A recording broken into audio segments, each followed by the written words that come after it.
ವೀಕ್ಷಕರೇ, ಮಕರ ರಾಶಿ ಮಕರ ಲಗ್ನದವರಿಗೆ ಯಾವ ಒಂದು ಕ್ಷೇತ್ರದಲ್ಲಿ ಕೆಲಸವನ್ನು ಮಾಡಿದಾಗ ಒಳ್ಳೆ ಫಲ ಸಿಗುತ್ತೆ ಅಥವಾ ಸಾಮಾನ್ಯವಾಗಿ ಯಾವ ಕ್ಷೇತ್ರದಲ್ಲಿ ಇವರು ಕಾರ್ಯನಿರ್ವಹಿಸ್ತಿರ್ತಾರೆ, ಜೊತೆಗೆ ಇವರ ಉದ್ಯೋಗ ಕ್ಷೇತ್ರದ ಫಲಾಫಲಗಳು ಏನು ಅನ್ನುವಂತಹ ವಿಸ್ತೃತವಾಗಿರ್ತಕ್ಕಂಥ ವಿಚಾರಗಳನ್ನ ಈ ವಿಡಿಯೋದಲ್ಲಿ ತಿಳಿದುಕೊಳ್ತಾ ಇರ್ತಕ್ಕಂಥದ್ದು. ಸ್ತ್ರೀಯರೇನು ಕಡಿಮೆನಾ? ಎಲ್ಲಾ ಕ್ಷೇತ್ರದಲ್ಲೂ ಪುರುಷರು ಯಾವ್ಯಾವ ಕ್ಷೇತ್ರದಲ್ಲಿ ಕೆಲಸ ಮಾಡ್ತಾರೆ ಆ ಎಲ್ಲ ಕ್ಷೇತ್ರಗಳಲ್ಲಿ ಸ್ತ್ರೀಯರು ಕೂಡ ಮುಂಚೂಣಿಯಲ್ಲಿರ್ತಕ್ಕಂಥದ್ದು. ಹಾಗಾಗಿ ಈ ಉದ್ಯೋಗದ ಫಲ ಸ್ತ್ರೀಯರಿಗೂ ಮತ್ತು ಪುರುಷರಿಗೂ ಸಮಾನವಾಗಿ ಅನ್ವಯ ಆಗುತ್ತೆ ಅನ್ನುವಂತ ಮಾತನ್ನ ಹೇಳ್ತಾ, ವೀಕ್ಷಕರೇ ತಡ ಮಾಡೋದಿಲ್ಲ, ವಿಡಿಯೋ ಸ್ಟಾರ್ಟ್ ಮಾಡ್ತೀನಿ. ನಿಮ್ಮ ಹತ್ರ ಒಂದು small request, first time channel ನೋಡ್ತಾ ಇದ್ರೆ, ಬಹಳ ದಿನಗಳಿಂದ ಚಾನಲ್ ನೋಡ್ತಾ ಇದ್ದು ನೀವು ಸಬ್ಸ್ಕ್ರೈಬ್ ಮಾಡ್ಕೊಂಡಿಲ್ಲ ಅಂತಂದ್ರೆ ಈ ಕೂಡಲೇ ಈ ಚಾನಲ್ ಅನ್ನ ಸಬ್ಸ್ಕ್ರೈಬ್ ಮಾಡ್ಕೊಳ್ಳಿ, ಬೆಲ್ ಐಕನ್ ಪ್ರೆಸ್ ಮಾಡ್ಕೊಳ್ಳಿ. ಫೇಸ್ಬುಕ್ ನಲ್ಲೂ ನಮ್ಮ ಚಾನಲ್ ಸಿಗ್ತಾ ಇದೆ, ಫಾಲೋ ಮಾಡ್ಕೊಳ್ಳಿ ಅನ್ನುವಂತ ಮಾತನ್ನ ಹೇಳ್ತಾ, ವೀಕ್ಷಕರೇ ಮಕರ ರಾಶಿಯವರಿಗೆ ಬಹಳ ಒಳ್ಳೆ ಶುಭವನ್ನ ಕೊಡುವಂತಹ ನಂಬರ್ ಯಾವುದು ಅಂತ ಕೇಳಿದ್ರೆ, ಲಕ್ಕಿ ನಂಬರ್ ಯಾವುದು ಅಂತ ಕೇಳಿದ್ರೆ 7 ಅಂತ ಹೇಳ್ಬೋದು. 7 ತುಂಬಾ ಉತ್ತಮವಾದಂತಹ ಫಲ ಕೊಡುವಂತ ನಂಬರು. ಜೊತೆಗೆ 6, 8 ಕೂಡ ಒಂದು ಒಳ್ಳೆಯ ನಂಬರ್ ಅಂತ ಹೇಳ್ಬೋದು, ಉಪ ನಂಬರ್ಗಳು ಅಂತ ಹೇಳ್ಬೋದು. 8, 17, 26ನೇ ತಾರೀಕು ಕೂಡ ಅತ್ಯಂತ ಶುಭ ಫಲಗಳನ್ನ ನೀಡತಕ್ಕಂತಹ ನಂಬರ್ಗಳು ಅಂತ ಹೇಳ್ಬೋದು. ಇನ್ನು ನಿಮಗೆ ಶುಭವಾಗಿರ್ತಕ್ಕಂಥ ದಿಕ್ಕು ದಕ್ಷಿಣ ದಿಕ್ಕು. ದಕ್ಷಿಣ ದಿಕ್ಕು ನಿಮ್ಮ ಶುಭ ದಿಕ್ಕು ಅಂತ ಅನ್ಬೋದು. ಜೊತೆಗೆ ಶುಭವಾಗಿರ್ತಕ್ಕಂಥ ಅದೃಷ್ಟದ ವಾರ ಶನಿವಾರ. ಶನಿವಾರ ನಿಮಗೆ ತುಂಬಾ ಚೆನ್ನಾಗಿ ಲಕ್ಕಿ ವಾರ ಅಂತ ಹೇಳ್ಬೋದು. ಜೊತೆಗೆ ಶುಕ್ರವಾರವು ಕೂಡ ನಿಮಗೆ ಒಗ್ಗಿಕೊಳ್ಳುತ್ತೆ. ಇನ್ನು ನಿಮಗೆ ಅದೃಷ್ಟದ ಕಲರ್, ನಿಮಗೆ ಬಣ್ಣ, ಯಾವ ಬಣ್ಣ ನಿಮಗೆ ಒಳ್ಳೆ ಫಲ ಕೊಡುತ್ತೆ ಅಂತಂದ್ರೆ ಶ್ವೇತ ಮಿಶ್ರಿತವಾಗಿರತಕ್ಕಂತಹ, ಜೊತೆಗೆ ಕಪ್ಪು ಬಣ್ಣ, ಜೊತೆಗೆ ನೀಲಿ ಬಣ್ಣವು ಕೂಡ ನಿಮಗೆ ಒಳ್ಳೆ ಫಲಗಳನ್ನ ನೀಡ್ತಕ್ಕಂತಹ ಕಲರ್ಗಳು ಅಂತ ಹೇಳ್ಬೋದು. ಇನ್ನು ನಿಮಗೆ ಈ ಉದ್ಯೋಗ ಕ್ಷೇತ್ರದಲ್ಲಿ ಮಕರ ರಾಶಿಯವರು ಯಾವತ್ತಿಗೂ ಕೂಡ ಲೆಕ್ಕಾಚಾರ ಇರುತ್ತೆ, ಒಂದು ಕ್ಯಾಲ್ಕುಲೇಷನ್ ಇರುತ್ತೆ. ಈ ರೀತಿಯಾಗಿ ನಡೀತು ಅಂತಂದ್ರೆ ಈ ರೀತಿ ಆಗುತ್ತೆ ಅನ್ನುವಂತಹ ಒಂದು ಲೆಕ್ಕಾಚಾರ ಇರುತ್ತೆ. ಆ ಲೆಕ್ಕಾಚಾರದ ಪ್ರಕಾರವೇ ನಿಮ್ಮ ಕೆಲಸ ಕಾರ್ಯರೂಪದಲ್ಲಿ ನೀವು ತೋರಿಸುವಂತಹ ಸನ್ನಿವೇಶಗಳು ಕಂಡು ಬರುತ್ತೆ. ನಿಮ್ಮ ಒಂದು ಕ್ಯಾಲ್ಕುಲೇಷನ್ ಇಂದ ಜನರ ಮೆಚ್ಚುಗೆಯನ್ನ ಪಡಿತೀರಿ, ಎಲ್ಲರಿಗೂ ಕೂಡ ನೀವು ಪ್ರೀತಿ ಪಾತ್ರವಾಗ್ತೀರಿ. ಕೈ ಹಿಡಿದಿರತಕ್ಕಂತ ಕೆಲಸ ಎಷ್ಟೇ ಕಠಿಣವಾಗಿರ್ಲಿ, ಎಷ್ಟೇ ಟಫ್ ಆಗಿದ್ರು ಕೂಡ ಅದನ್ನ ಕಂಟಿನ್ಯೂ ಆಗಿ ಪ್ರಯತ್ನ ಪಟ್ಟು ಅದನ್ನ ಪೂರ್ಣಗೊಳಿಸುವವರೆಗೆ ನೀವು ಬಿಡೋದಿಲ್ಲ. ನಿಜಾನ ಸುಳ್ಳ ಬೇಕಿದ್ರೆ ಕಾಮೆಂಟ್ ಮಾಡೋದ್ರ ಮೂಲಕ ತಿಳಿಸಿ.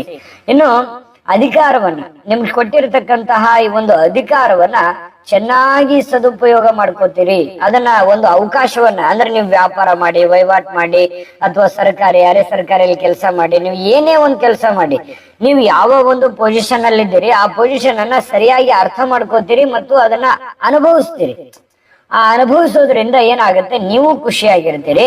ಜೊತೆಗೆ ನಿಮ್ಮ ಉದ್ಯೋಗ ಕ್ಷೇತ್ರದಲ್ಲಿ ಒಂಥರ ಚಾಣಕ್ಯನ ರೀತಿಯಲ್ಲಿ ಸಕ್ಸಸ್ಫುಲ್ ವ್ಯಕ್ತಿಯಾಗಿರ್ತಕ್ಕಂತ ಸನ್ನಿವೇಶಗಳು ಕಂಡು ಬರುತ್ತೆ.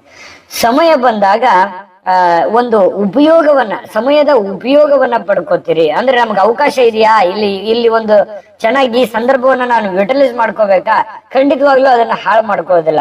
ಸಿಚುವೇಶನ್ ಸರಿ ಇದ್ದಾಗ ಅದನ್ನ ಸೀಸನ್ ಅಂತ ಹೇಳ್ತೀವಲ್ಲ, ಆ ಸೀಸನ್ ಇದ್ದಾಗ ಅದನ್ನ ಸರಿಯಾಗಿ ಸದುಪಯೋಗ ಮಾಡ್ಕೋತೀರಿ. ಯಾವುದೇ ವಿಚಾರವನ್ನಾಗ್ಲಿ ನೀವು ದುಡುಕೋದಿಲ್ಲ, ಕುಲಂಕುಷವಾಗಿ ಯೋಚನೆ ಮಾಡಿಕೊಂಡು ಆ ಕೆಲಸಕ್ಕೆ ನೀವು ಕೈ ಹಾಕುವಂತಹ ಸಾಧ್ಯತೆಗಳಿದೆ. ತೀಕ್ಷ್ಣವಾಗಿ ಗಮನಿಸ್ತೀರಿ, ಬಹಳ ತುಂಬಾ ಸೂಕ್ಷ್ಮವಾಗಿ ಇದು ಏನ್ ನಡೀತಾ ಇದೆ, ಏನ್ ಆಗ್ತಾ ಇದೆ, ಏನ್ ಮಾಡ್ಬೇಕು ನಾನು ಅನ್ನುವಂಥದ್ರ ಬಗ್ಗೆ ಸೂಕ್ಷ್ಮವಾಗಿ ಅದನ್ನ ಅರ್ಥ ಮಾಡ್ಕೊಂಡು ನೀವು ಕೆಲಸ ಮಾಡುವಂತ ಸಾಧ್ಯತೆ ಇದೆ. ವಿಚಾರವಂತರು, ಯಾಕಂತಂದ್ರೆ ಬುದ್ಧಿವಂತವರಾಗಿರ್ತೀರಿ.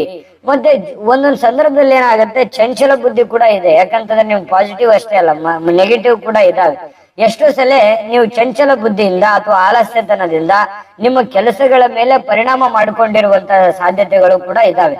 ಹಾಗಾಗಿ ನೀವು ಬೇರೆಯವರನ್ನ ಮೆಚ್ಚೋದಕ್ಕೆ ಕೆಲವೊಂದು ಸಂದರ್ಭದಲ್ಲಿ ಅಥವಾ ಬೇರೆಯವರಿಗೆ ಉಪಕಾರ ಮಾಡಿಕೊಳ್ಳುವಂತ ಸಂದರ್ಭದಲ್ಲಿ ನೀವು ಸಡನ್ ಆಗಿ ಕರಗ್ ಬಿಡ್ತೀರಿ.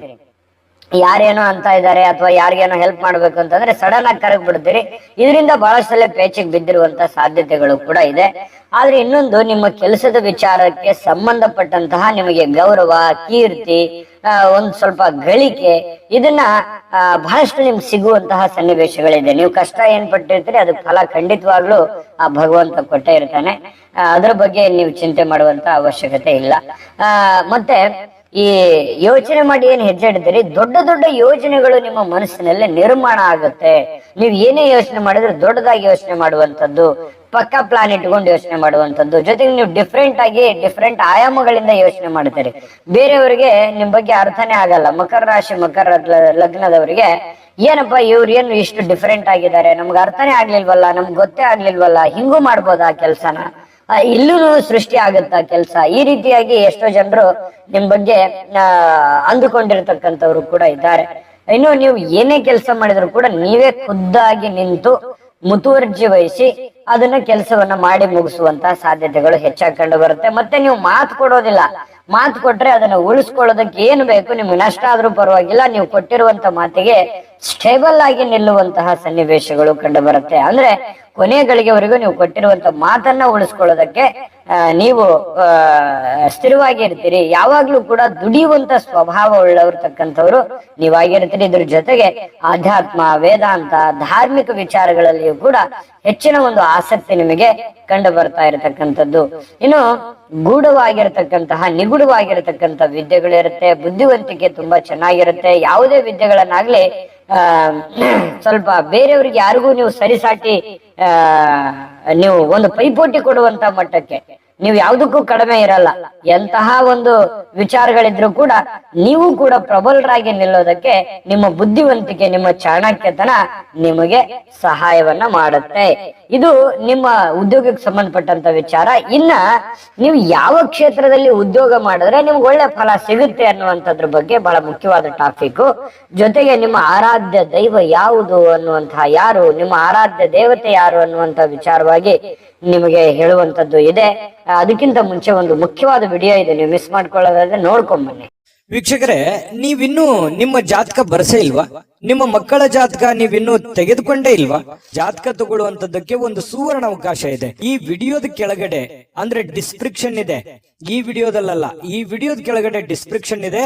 ಆ ಡಿಸ್ಕ್ರಿಪ್ಷನ್ ಅಲ್ಲಿ ಒಂದು ಲಿಂಕ್ ಇದೆ. ಆ ಲಿಂಕಿನ ಮೇಲೆ ಕ್ಲಿಕ್ ಮಾಡಿದ್ರೆ ಮತ್ತೊಂದು ವಿಡಿಯೋ ಓಪನ್ ಆಗುತ್ತೆ. ಆ ವಿಡಿಯೋ ನೋಡಿದ ಮೇಲೆ ನಿಮಗೆ ಜಾತಕದ ಸಂಪೂರ್ಣ ಮಾಹಿತಿ ಸಿಗುತ್ತೆ. ನೀವು ಉಪಯೋಗ ಮಾಡ್ಕೊಳ್ಳಿ ಅಂತ ಹೇಳ್ತಾ, ಈಗಲೇ ಆರ್ಡರ್ ಮಾಡ್ಕೊಂಡು ತರಿಸ್ಕೊಳ್ಳಿ ಅಂತ ಹೇಳ್ತಾ. ನೋಡಿದ್ರಲ್ಲ ವೀಕ್ಷಕರೇ, ಇದು ಅಂತಿಂತ ಆರ್ಡಿನರಿ ಜಾತಕ ಅಲ್ಲ. ಭಾರತದ ಎಲ್ಲಾ ಭಾಷೆಗಳಲ್ಲಿ ಸಿಗುತ್ತೆ.